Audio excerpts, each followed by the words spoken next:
I was admitted to the I think it's hospital time we get a thinking it was divorce. just exhaustion. A divorce? But I woke up to a Are you marriage serious already right now? falling apart. My wife sat beside me, eyes on her phone, not on me. That was the moment I realized I was alone even when she was right there. When I finally walked out of the hospital and asked for a divorce without raising my voice, she laughed, like I was joking. She didn't know that my silence wasn't weakness. It was the beginning of the end she never saw coming. I open my eyes slowly, everything feels heavy. "Sir, you're awake," a nurse says softly. I blink at the white ceiling. My throat is dry. My body feels like it was crushed by something I can't remember. "What happened to me?" I whisper. "You fainted from exhaustion," the nurse replies.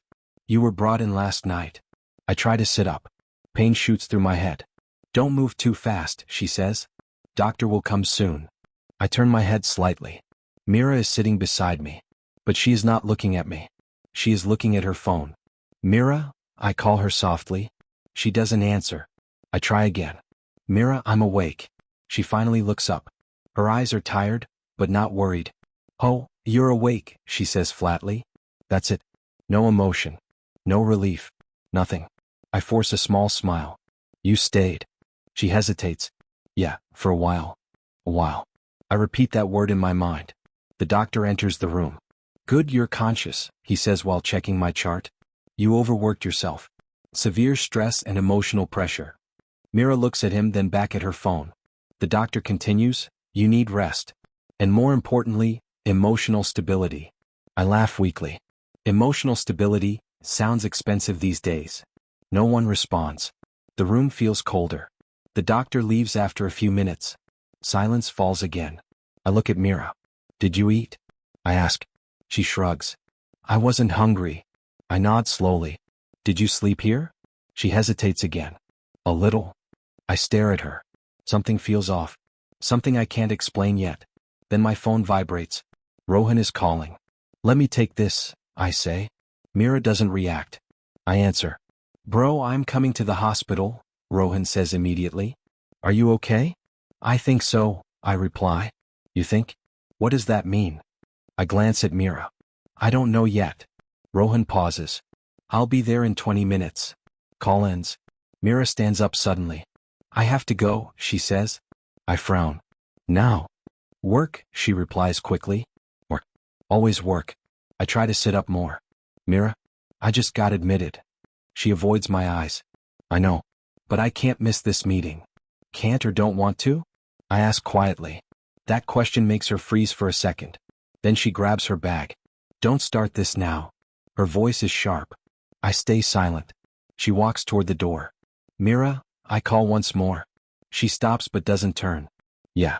"Nothing," I say after a pause. "Drive safe." She nods slightly and leaves. No goodbye kiss. No worry in her eyes. Just distance. The door closes. And something inside me breaks quietly. Rohan enters minutes later. He looks at me immediately. "Bro, you look worse than I thought." I try to smile. "Thanks for the compliment." He sits beside me. "Where is she?" "She left." He doesn't ask anything more. That silence says everything. I look at the empty chair Mira was sitting on. "I realized something today," I whisper. Rohan leans forward. "What?" I stare at the door. I'm alone, even when she's sitting right next to me. "Morning rounds again," a nurse says as she adjusts my chart. I nod slowly. "Am I that interesting a case?" She gives a small smile. "Not interesting. Just serious." The door opens. Dr. Ethan walks in. "Good morning," he says while checking my file. "How are you feeling today?" "I've felt better," I reply. He pulls a chair closer. "That's expected. Your body is not the main problem." I frown. "Then what is?" He looks at me for a second before speaking carefully. "Stress. Emotional pressure. You are carrying more than your body can handle." I try to laugh. "So basically, life is the problem?" He doesn't smile. "Sometimes yes," he says. Silence fills the room. I glance at Mira. She is sitting near the window again, scrolling her phone. Dr. Ethan lowers his voice. "If this continues, your condition will worsen. You need emotional distance from stress sources." I swallow hard. Stress sources. He looks at me directly. People, situations, relationships. That word hits harder than I expect. Before I can respond, Rohan enters. "Bro," he says quickly, I came as soon as I could. I nod. You always do. He looks at Dr. Ethan. Is he okay? The doctor stands. Physically stable. Emotionally, unstable. Rohan exhales. That sounds worse than it should. After the doctor leaves, Rohan sits beside me. He lowers his voice. I need to tell you something. I frown. What now? He hesitates. I saw Mira. I pause. Yeah, she was here. He shakes his head. Not here. Outside her office. My heart slows. What about it? Rohan looks uncomfortable. She was with someone. I stare at him. Who? He doesn't answer immediately. Arjun, he finally says. The name lands like a punch. I sit up slightly. That's her colleague. Rohan nods. I know what I saw. I laugh nervously. You're misunderstanding. I'm not, he says firmly. They were laughing, close, holding hands. The room suddenly feels too tight. I shake my head. No, that's not possible. Rohan stays silent. I look toward the door. She wouldn't? But my voice breaks halfway. Rohan places a hand on my shoulder. I didn't want to tell you like this. I pull away slightly. I said you're wrong. He doesn't argue. The silence that follows is heavier than words. After he leaves, the room feels different. Empty. But not physically. Emotionally empty. That night, I lie on the hospital bed staring at the ceiling. I hear Myra's voice in my head. I'm busy. I have work. Don't start this now. Each sentence repeats like an echo. I close my eyes. And suddenly, everything comes back. Her late-night messages. Her cold replies. Her excuses that never made sense. I whisper to myself, have I been blind? No answer comes. My phone rings. Mum flashes on the screen. I answer quickly. Hey Ma. Her voice is soft. Are you okay? You sound tired. I force a smile into my voice. I'm fine. Just overworked. She pauses. You don't sound fine. I tighten my grip on the phone. It's nothing serious. Are you eating properly? She asks. Yes, I lie. Sleeping? Of course, I lie again. She sighs. Take care of yourself. I will, I say. We end the call. I stare at the phone after it goes dark. And I whisper, I'm not fine, Ma. But I don't send that message. Because even I don't want to accept it yet. Sir, you can take a short walk outside, the nurse says while checking my chart.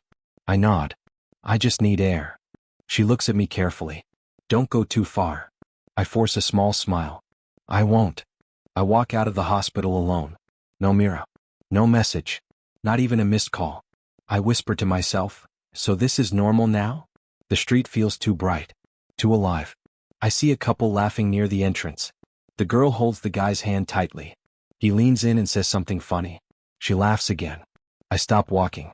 I stare at them. A nurse passes by and asks, Are you okay? I blink. Yeah, just thinking. She nods and walks away. I continue walking slowly. Inside my head, a voice keeps repeating, You don't belong here anymore. I swallow hard. Maybe I don't. After a while, I go back inside. The hospital feels safer than the outside world now. Hours later, I get discharged for temporary rest. No Mira comes to pick me up. I take a taxi alone. The ride is silent. Too silent. When I reach home, I hesitate before opening the door. I whisper, This used to feel like home. I step inside. The house is quiet. Too quiet. "Y call out, Mira?" No answer. I walk slowly into the bedroom. The bed is untouched on her side. I sit on the edge. My hand touches the pillow. It feels cold. I whisper, "You didn't even come back here?" I open the wardrobe. Her clothes are still there, but something feels missing. Like she already left emotionally before leaving physically. Then I notice the drawer slightly open. I frown. What is this? I pull it open. Inside, papers. Notes. Messages. From Arjun. My heart slows. I pick one up. My hands shake. I read silently. Nothing loud happens. No explosion. Just silence. Heavy silence. I whisper, "So it was real." I sit on the floor. My back leans against the bed. I stare at the ceiling. My eyes burn, but no tears fall. I whisper again, "I should be crying." I pause. Then I say quietly, "But I'm not." Something inside me shifts. Not pain. Not sadness. Something colder. Like a door closing inside my chest. I stand up slowly. I close the drawer. Carefully. Almost respectfully. I say to myself, enough. I walk out of the room. The house still feels the same. But I don't. Because something in me is no longer soft. I shrug. Maybe I'm tired of being not calm. Behind him, a man in a formal suit enters. Rohan says, "This is Mr. Sharma." The lawyer nods. "Good afternoon." I glance at him. "You look serious." He replies, "Divorce cases usually are." I sit on the sofa. "Then let's not waste time." Rohan sits beside me. "Are you sure about this?" I don't look at him. "Do I look unsure?" He hesitates. "No, but this is big." I nod slowly. "Everything I've been living is bigger than this." Mr. Sharma opens his file. "We can begin whenever you are ready." A long silence follows. Rohan whispers, "You don't have to rush it." I finally look at him. "I've been waiting long enough already." He looks down. The lawyer adjusts his glasses. "So, your decision is final?" I breathe in deeply. Then I say it clearly. "I want a divorce." The room goes silent. Even the clock sound feels louder. Rohan looks at me like he didn't expect me to say it so easily. "You're serious," he says softly. I nod. "Completely." Mr. Sharma writes something down. "We will proceed legally." "Any reason you want to state officially?" I pause. Then I say, "Emotional distance. Broken trust. Nothing left to fix." My voice doesn't shake. That surprises even me. Rohan whispers, "You're really doing this?" I reply, "I already did." The lawyer closes his file. "I will prepare the documents." He stands up. "I'll contact you tomorrow?" I nod.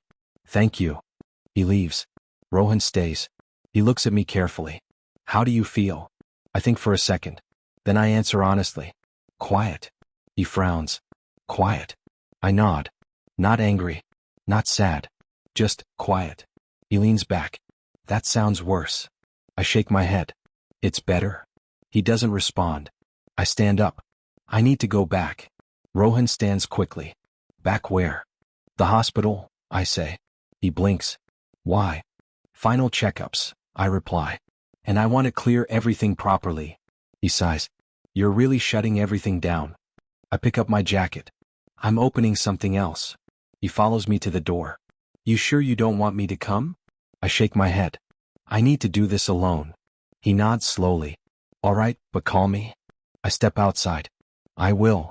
The hospital feels different this time. Not like a place I'm stuck in. More like a place I'm leaving behind. A nurse greets me. "You're back." I nod. "Just finishing things." She checks my file. "Doctor will see you soon." I sit in the waiting area. My phone vibrates. Mira calling? I stare at the screen. It keeps ringing. I don't move. The call ends. Then it rings again. I whisper, "Not today." I press decline. Silence returns. For the first time, it doesn't hurt. I lean back and close my eyes. And I realize something simple. I'm not waiting anymore. "I'm discharging you today," the doctor says while checking my file. I nod. "Finally." He looks at me carefully. "You should still rest. Emotionally especially." I give a small smile. "That's the part one can't fix with medicine, right?" He doesn't answer immediately. "No, that part is harder." I take my discharge papers. "I understand." Rohan is waiting outside the room.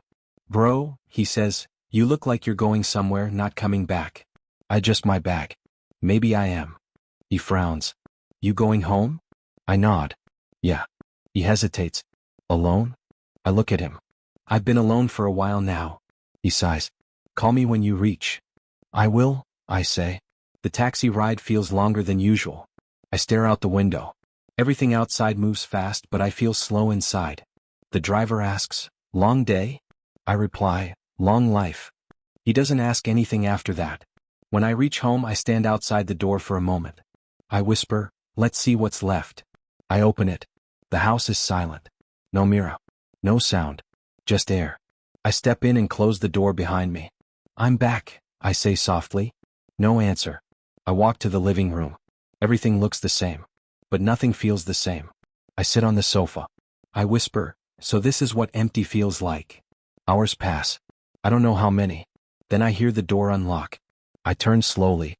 Mira walks in. Her hair is slightly messy. She stops when she sees me. "Why are you home so early?" she asks. I don't answer. Her eyes move to the table. The papers. She walks closer. What is this? She asks again, her voice sharper now. I stay calm. You tell me. She picks them up. Her hands freeze slightly. Divorce papers? She says quietly. I nod. Yeah.